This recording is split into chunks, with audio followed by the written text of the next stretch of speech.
Yo, what's up? Hey, this is your host Sean Nelson here for No Holds Barred Sports and Entertainment Show. We back, man. Ready for another week to talk some sports, talk some entertainment. So let's get some of the housekeeping stuff out of the way. Um, Find us on Twitter at NHB Sports. Tweet at us. You know, we live tweet a lot of games. I was live tweeting all this weekend. I was tired. I did the Duke Louisville game, did the NFL playoffs games. We also live tweeted This Is Us last night. So definitely check us out on Twitter at NHB Sports. Email us at noholdsbarredsports at gmail.com. We'll reply back and get you on the show. So that's a great way to get in contact with us. Also, like us on Facebook, No Holds Barred Sports and Entertainment, like our page. Ask for permission to get in our group, No Holds Barred Sports and Entertainment group. And we have a great time, man, posting articles, having spirited debates back and forth about hot topics in sports and just age-long arguments in sports. So definitely check us out. So without further ado, we're going to get into this episode. So, first of all, got a shout out. I would like to definitely dedicate this show and many more to two people, man, that, their anniversaries of their passing was this week. The first was my main man, Marcus Kelly. I've known that dude since I was 10 years old. He passed away 3 years ago on the 16th. And he was a good guy, a really good guy, man. I always laughed. He was my spades partner. Marcus was a good dude, man. I miss him a whole lot. Talked to him about fathers.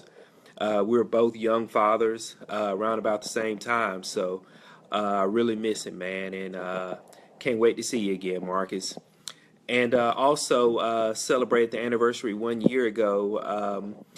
One of my mentors passed away, Waylon Sims.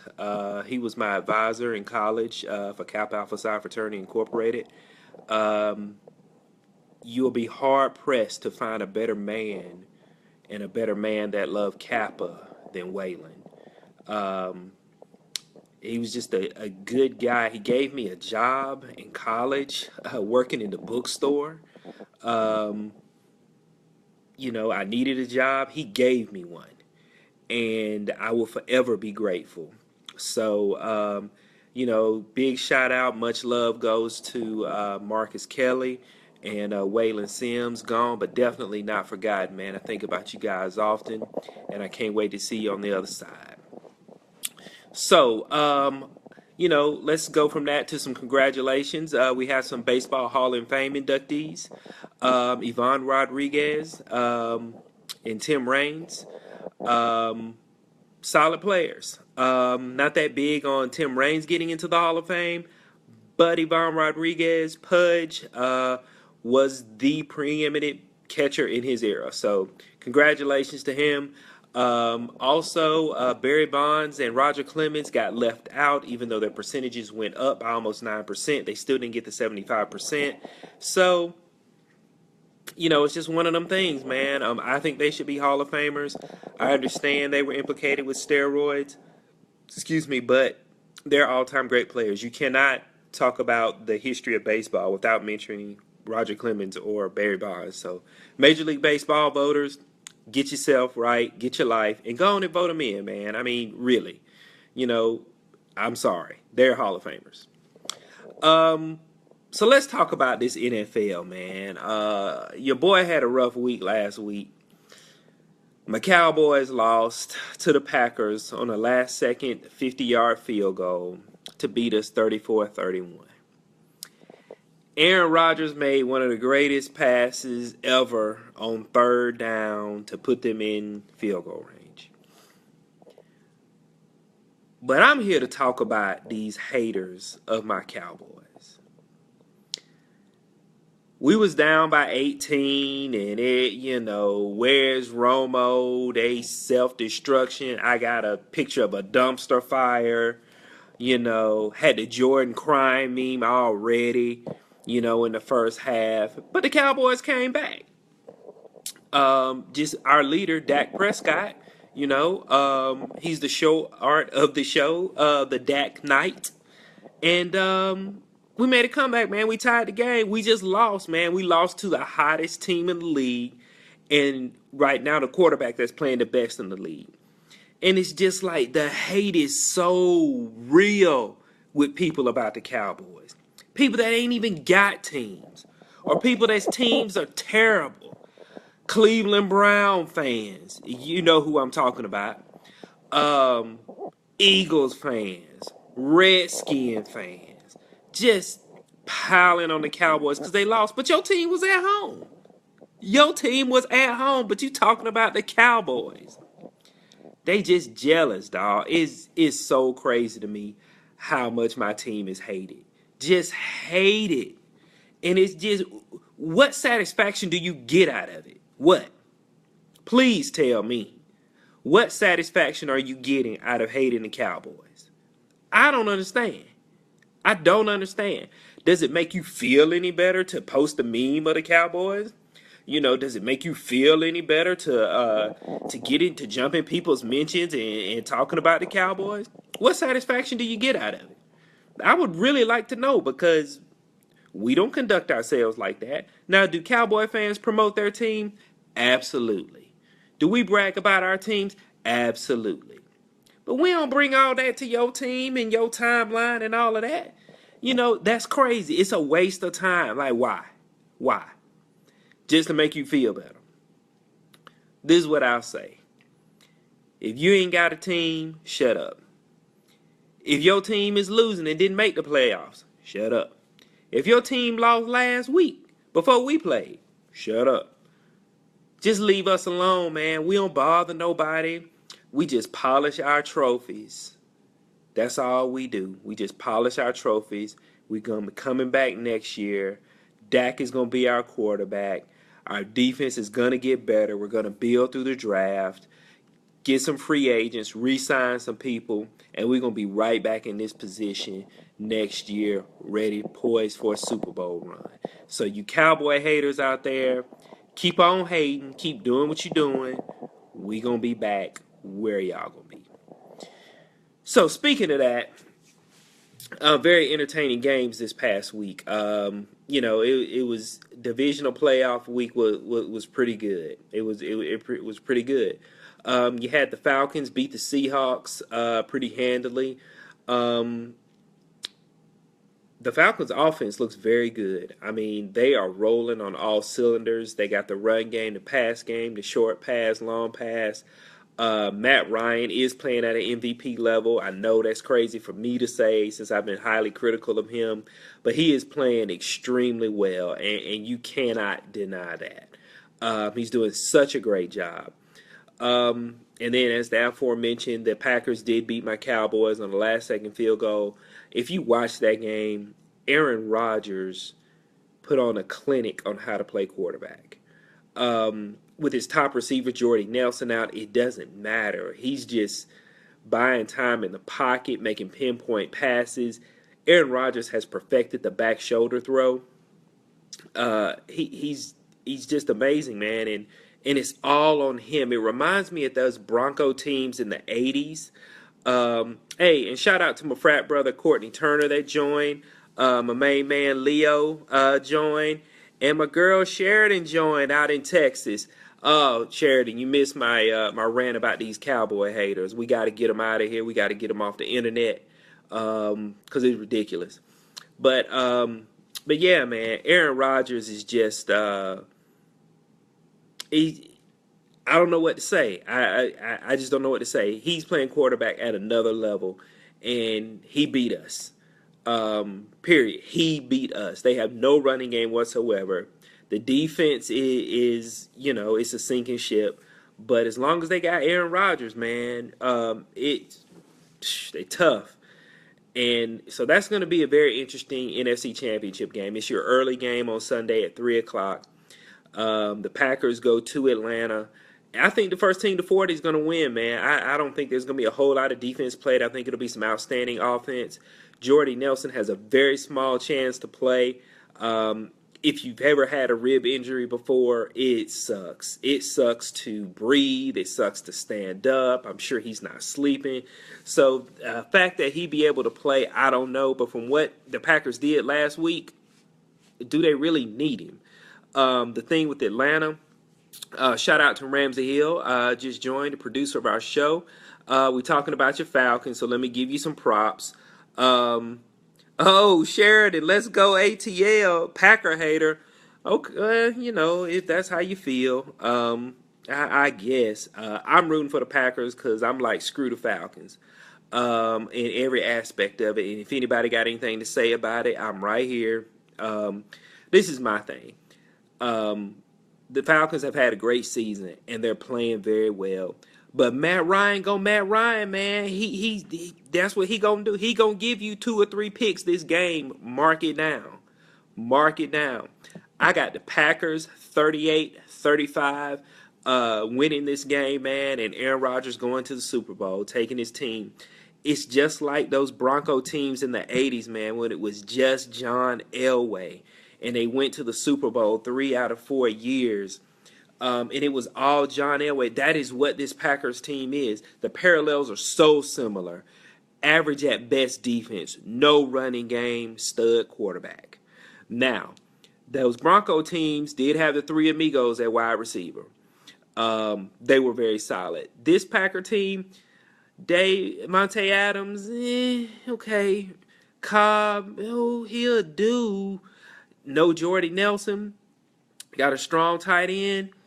They just who they are, man. They just the Packers, and they're playing at a high level.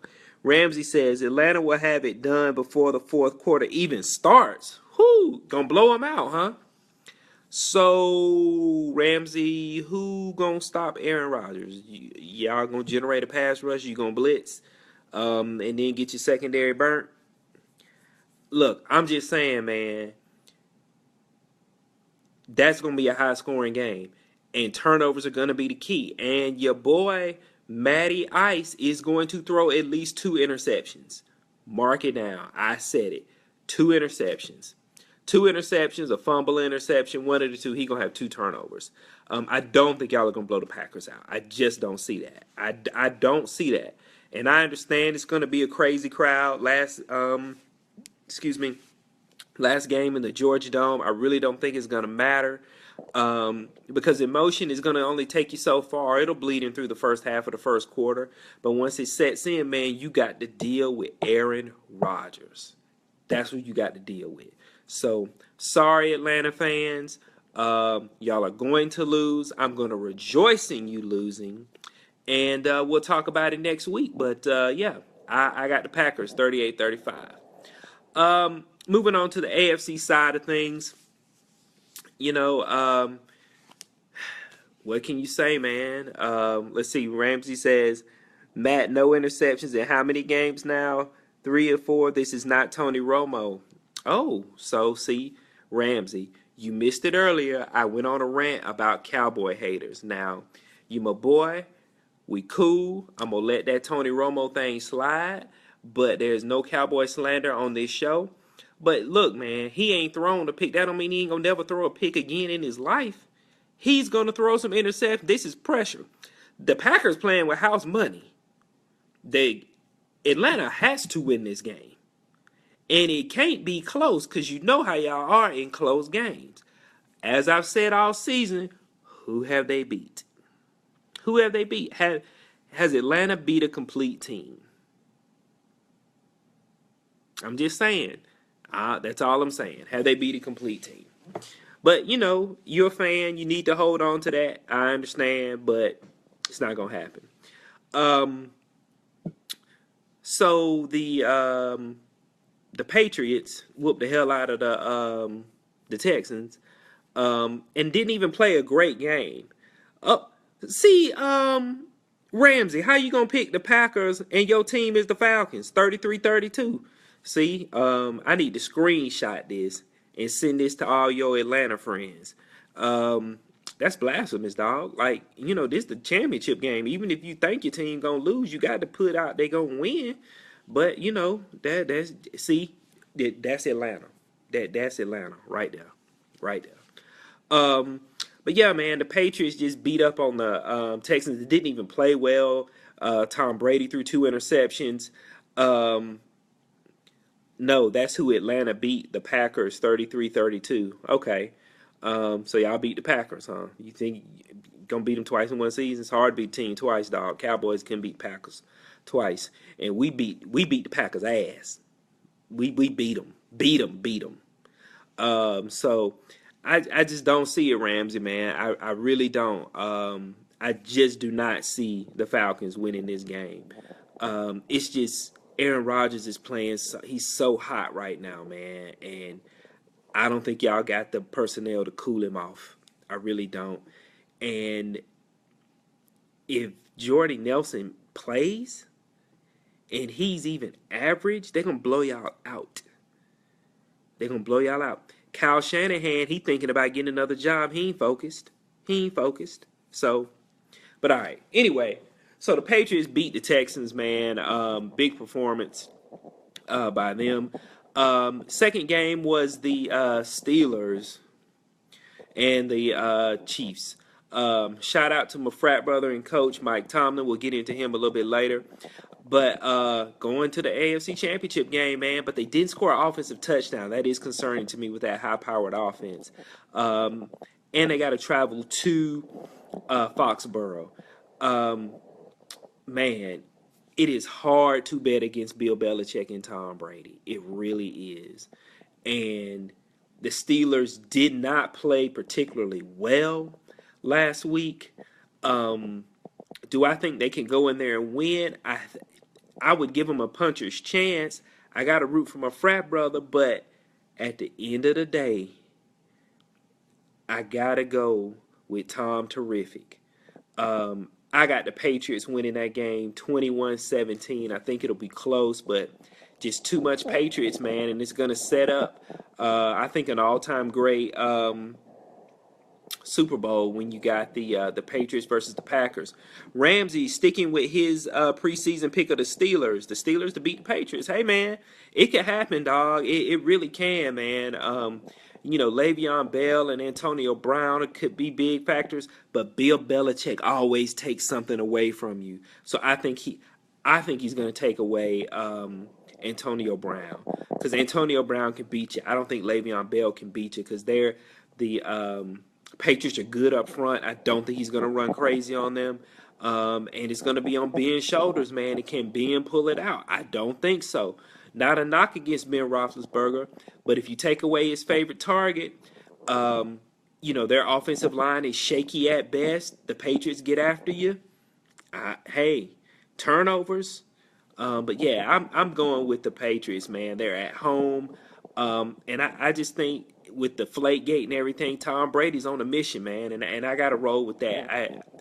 He has played great. He has played great. He would be my MVP if it wasn't for Aaron Rodgers. Aaron Rodgers just has done it for me. Best player in the league. So let's get a little bit off the field. Well, let's say locker room. The Steelers beat the Chiefs, and Mike Tomlin's addressing the team.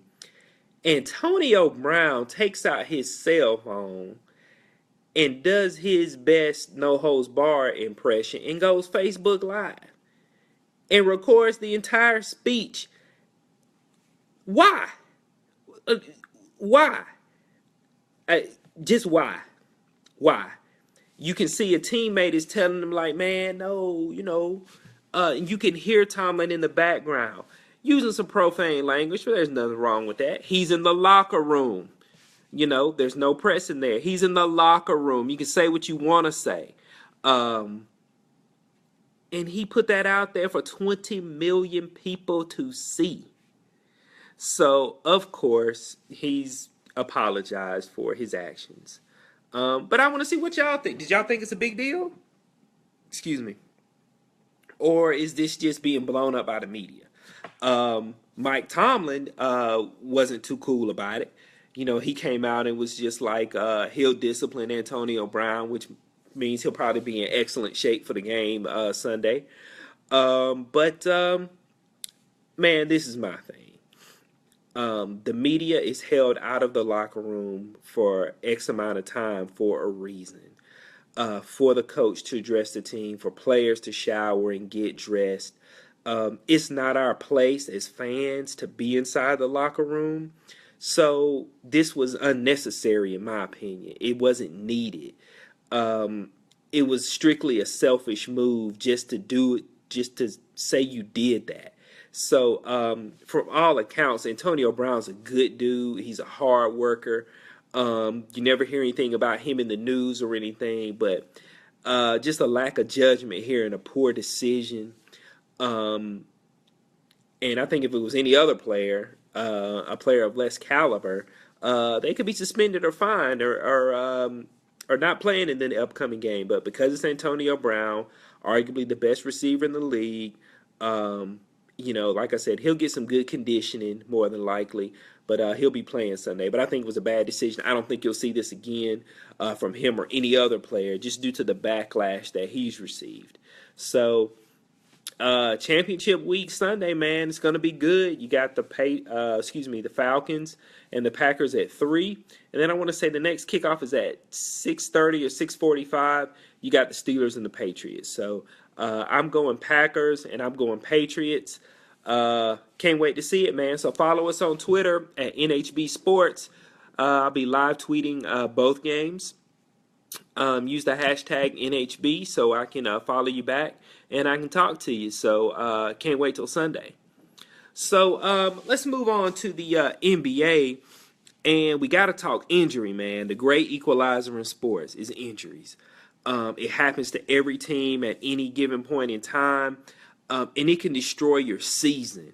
And it's tough, man, especially in basketball that, the average person knows it's a physical game, but you don't realize how physical it is. And unfortunately, the point guard for the Los Angeles Clippers, Chris Paul, has got to have surgery on his thumb, and he's going to be out 6 to 8 weeks. Wow. The Clippers, they were playing above their heads, in my opinion, a little bit. They were, I want to say, third in the East, in the fourth in the Western Conference. I don't know how they've survived without Blake Griffin before. They've survived without Jordan, but Chris Paul, man, your trigger man, the guy that sets the tempo of your offense, the guy that gets steals. When the offense is stagnant, he drives to the hole, he hits a jumper, he gets players involved. Your leader, your floor general is going to be out for 2 months. It's going to take it past the All-Star break into March, could be early April when he comes back, right when the playoffs are going to get started. So what will that do for the Clippers? Will they be able to hold that 4th spot? You want to stay in those top 4 spots, you can have home court advantage in the first round. Will they drop? Could you see a team like the Thunder move up in there? It just really opens things up in the Western Conference, and it really stops a team that was playing well. I wish you all the best, Chris Paul, but I just don't think the Clippers are going to be able to maintain that level of play that they're at.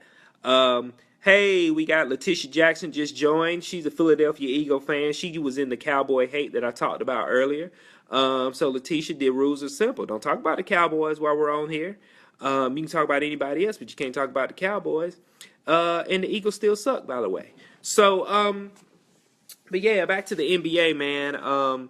Russell Westbrook, starting to see some kinks in the armor, man. We really are, with his attitude, getting flagrant fouls, getting frustrated on the court when he's going up against a tough team defense. And the team is having a couple issues as well, but still averaging a triple-double heading into the last week in January. That's just phenomenal, man. He is my MVP. I know we've heard James Harden, Antonio Davis, and LeBron.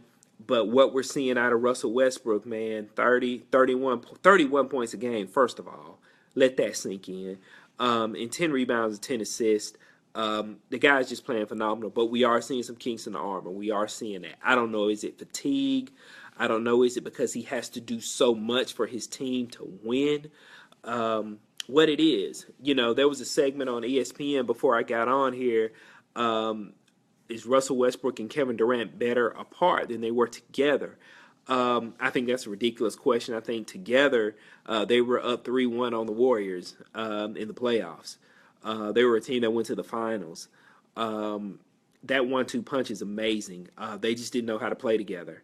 But apart, they're separate entities. You got Russell Westbrook, who's averaging a triple-double, but his team is sixth in the Eastern Conference.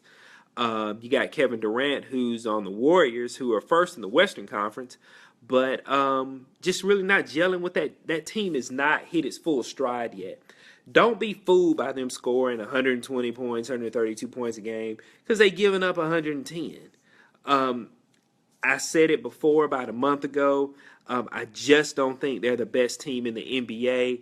I would have to give it to the Cavaliers, even though the Cavs have lost a few games. I want to say 3 out of their last 4. But they play defense, and the Warriors don't. I just don't think you can outscore people come playoff time. But that's what the Warriors are trying to do. My girl, Tavicia Hutchinson, just joined. She is a Cowboy fan, so you can say whatever you want to, Miss Hutchinson, on this show.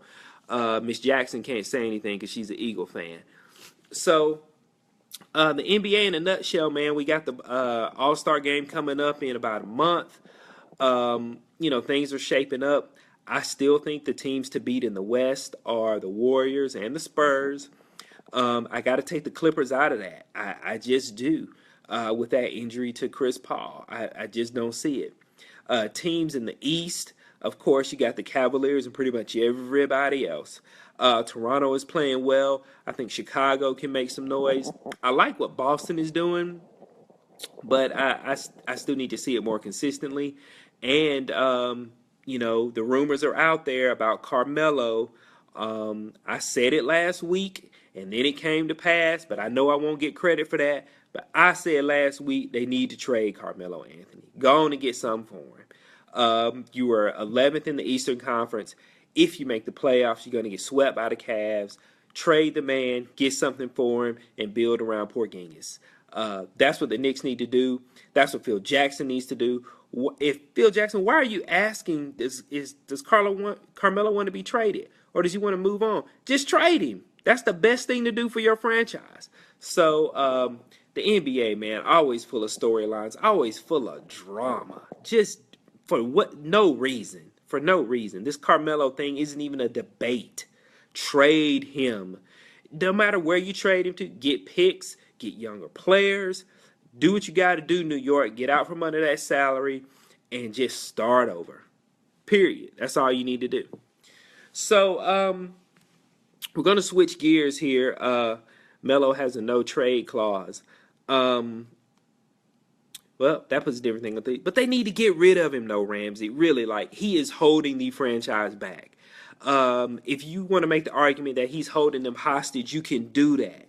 So, he's got to go. He's got to go. You could send him to an up-and-coming team like the Bucks. I'm sure he would take that. Maybe he doesn't want to live in Milwaukee. I don't know. But try a big market team. Try the Heat. Try Chicago. Try L.A. Places where you think he can go and flourish off the court and try to get something back from it. Excuse me. Hey, send him to my team, the Lakers. True, he needs to go and get a chip. I don't know if Carmelo is, at this stage of his career, is the guy that can get you a championship. I think he can be a compliment to get you a championship. Because remember, this is Carmelo Anthony's game. Dribble, drive, get fouled, or make the shot. He's not a big creator for other players. He's a dynamic scorer one-on-one. He can do that. And when he's hot, he can fill you up and knock down about 40 points for you. But he's not the guy to carry your team anymore. Not at this stage of his career. Last week, we talked about his plus-minus. The last 3 years, he has been a negative impact on the court. When he is on the court, his team is outscored. So, like I said, I don't think he's the cornerstone to get you a championship. Do I think he could be a compliment? Yes, I do think that. Remember, his defense is suspect at best. So, but will teams want him? elite for ticket value, absolutely. I wouldn't mind seeing him play with D Wade and Butler in Chicago. Mm, you know, that could be a formidable lineup. That could cause matchup problems for the Cavs. So, hey, that's all I'm saying. I said it first that they need to trade him. Then the reports come out this week that they're looking to do that or asking him about it. But Sean came with it first. I just want my credit. That's all. So let's switch gears and let's talk some entertainment. So over the holiday weekend, um, I downloaded the first half of the season of This Is Us. Now, This Is Us is a TV drama that comes on NBC on Tuesdays at 9 o'clock. Listen, I ain't an emotional type dude like that. And I wrote on my Facebook page my critique of every episode. This show is freaking awesome. It's awesome, man. Shout out to my frat brother Kevin that just joined. See, Kevin, there's no cowboy slander on this show. We talked about the Cowboy Haters at the beginning of the show. If you came on here to talk some mess, dog, Kevin is from St. Louis. They lost their team, with no fan support. So why don't you go support the LA Rams, Kevin? He's also a Cardinals fan. They cheat, Kevin. So don't come on here with this cowboy slander, dog. This ain't the place for it. This ain't the place for it. Yes, you better respect Dak and Zeke. That's right. You can stay. But yeah, let's not do that. Let's not do that. So but yeah, man, This Is Us. Drama on NBC. It's got Sterling K. Brown on there, the dude from the OJ Made in America movie. Yeah, Ramsey, man, that's cold. Look here, dog.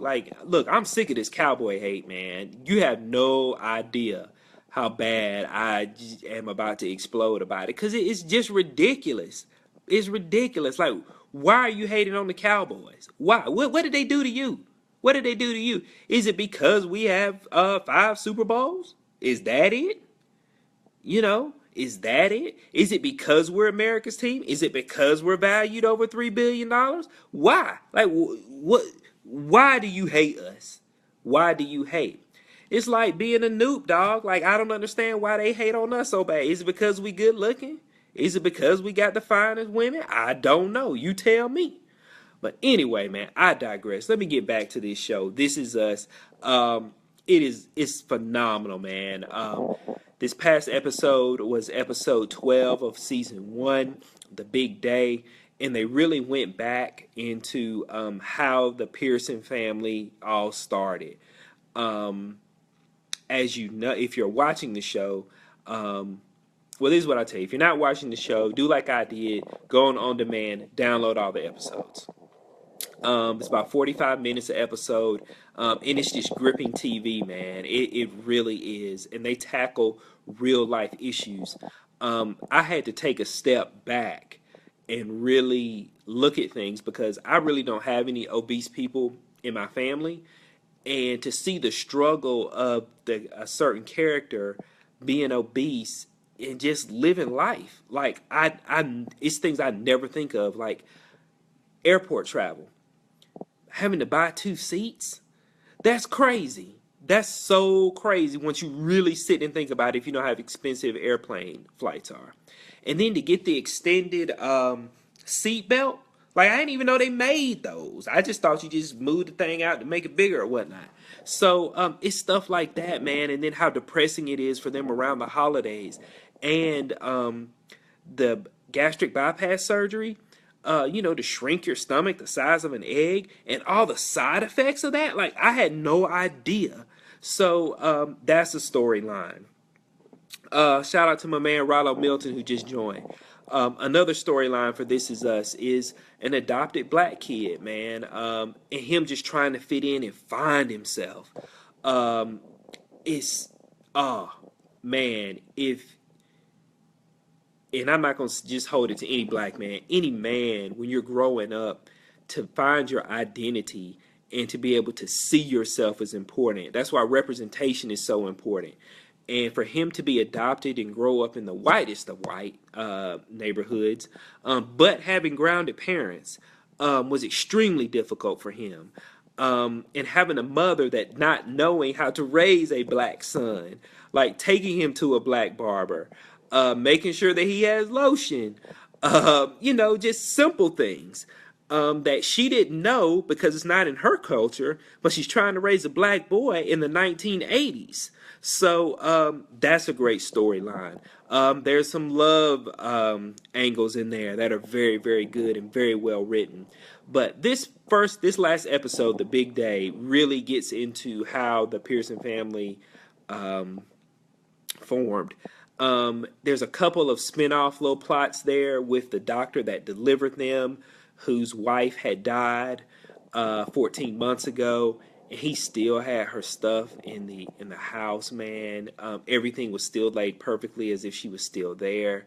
Her side of the closet was organized. Her medicine was in the medicine cabinet.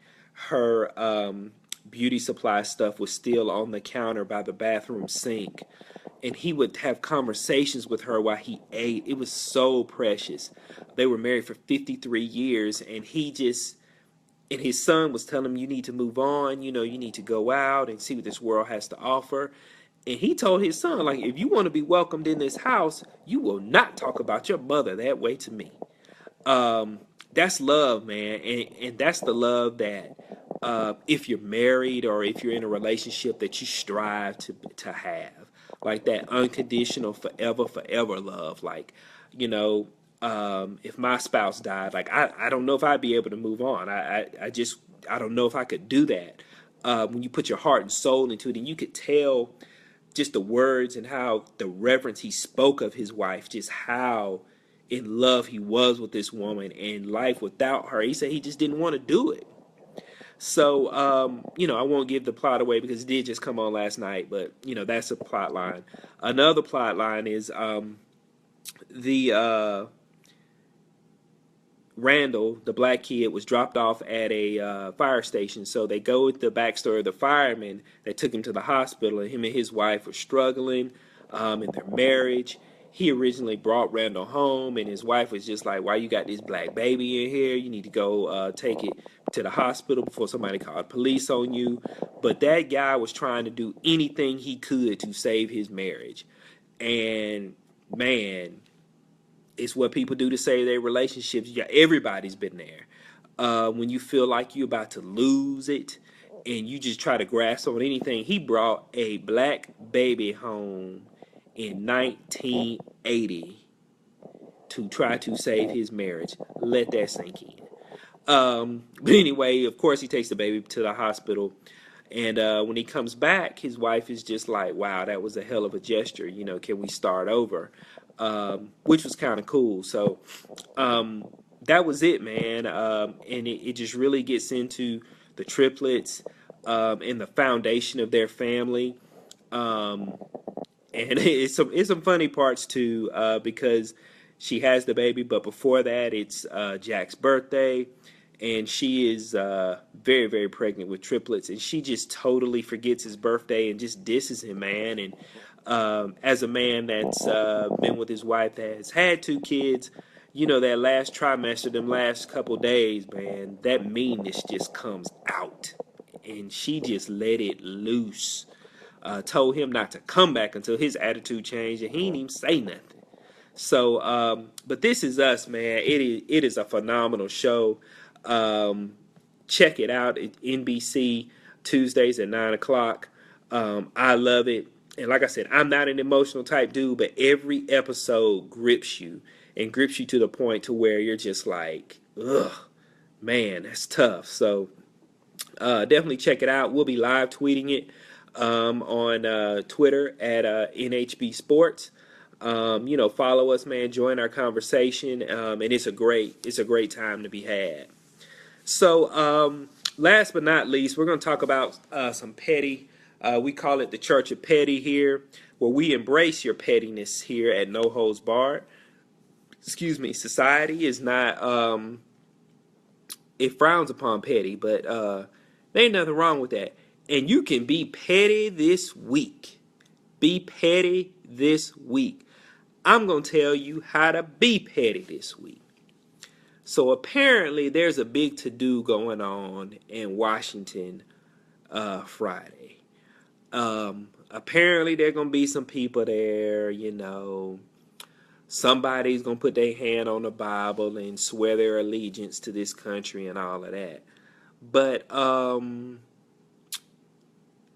I was petty. I ordered me a free inauguration ticket, and I ain't going to show up. My man Greg McQuitter had that idea. Go on and get the tickets because they got to give them out to you, and just don't show up. Let them think a bunch of people coming. That's petty on my part. That's the best petty I can do against our government and our president. So I'm all for it. But also too, man, all these House Democrats walking out, they being petty, man. I love it. It is expected and in some instances required for all government officials to attend the inauguration.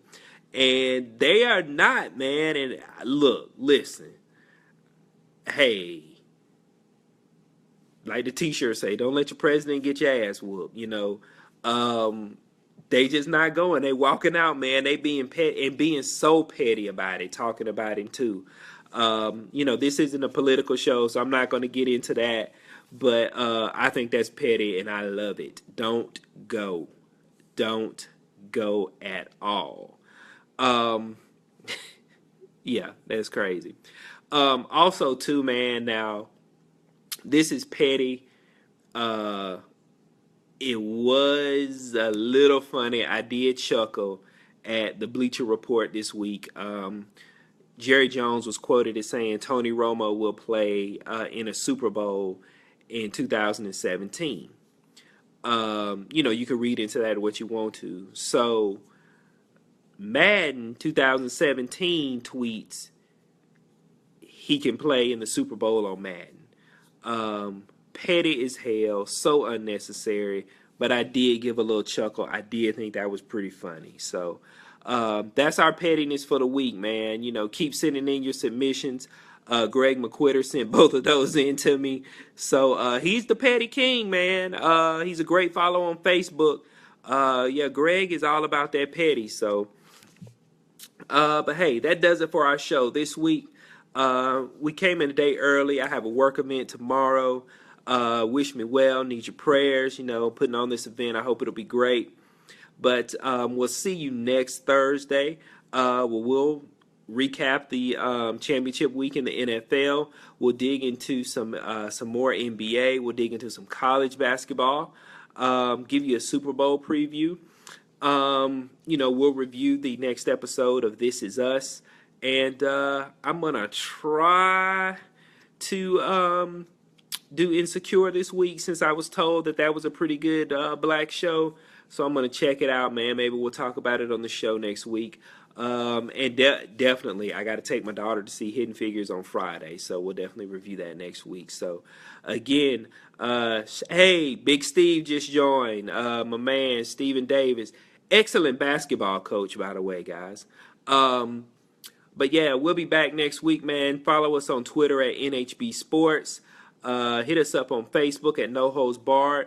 And send us an email at noholdsbarredsports@gmail.com. This your man, Sean. Y'all have a great day. We out.